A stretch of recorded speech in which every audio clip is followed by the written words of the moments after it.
According to witnesses, the person Danielle Stislicki helped was Floyd Galloway, a security guard at her work. Now, since Danielle's disappearance, Galloway has been charged in her murder. He awaits trial, and Danielle's family awaits answers.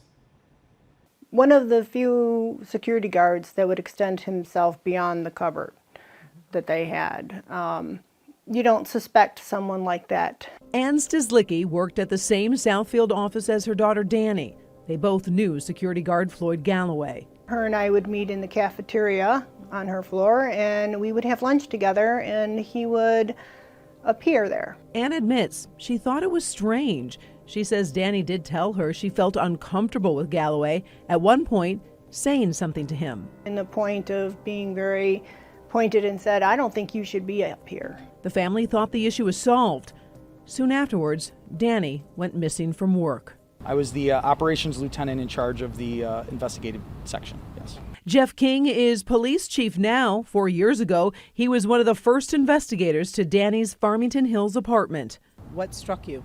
Well, putting the job aside, the amount of family support that the Stislickis gathered that day to assist us in doing any kind of an area search. The chief is limited on what he can say as the trial against Galloway has not started, but he can share some things that caught his attention that day. There were certain aspects of the car that caused immediate concern. Danielle's car was parked just 8 feet away from her apartment door. So one of the first things we did is, in processing the vehicle, we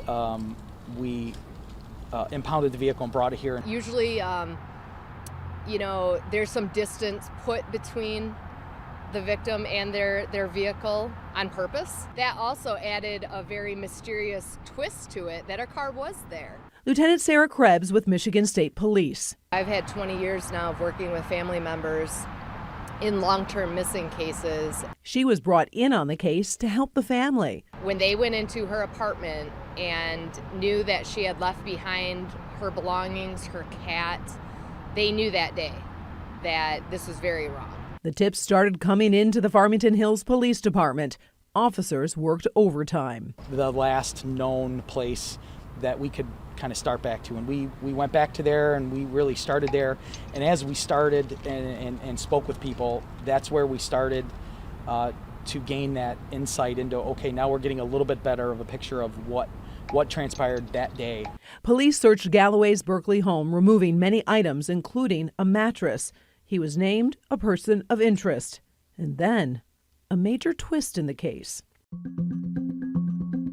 Galloway admitted to sexually attacking a jogger at Hines Park in Livonia, an attack that happened 3 months before Danny went missing. The jogger described her attacker to Lieutenant Krebs. She drew a sketch, and it would be that sketch, along with some DNA collected at Galloway's home, that would take him from being a person of interest in Danny's disappearance to being charged with premeditated murder. Honestly, this case, in doing this 25 years, this is some of the most phenomenal police work I've ever seen. There's not a lot of closure or peace. I don't think that's been found between everyone. Jessica Perry is Danielle's cousin. Just a few years apart, they grew up together. Considerate and kind, effortlessly kind. Her memories of Danielle always involve the holidays that are now so different, so empty at times. And there's certain memories you want to keep kind of holy and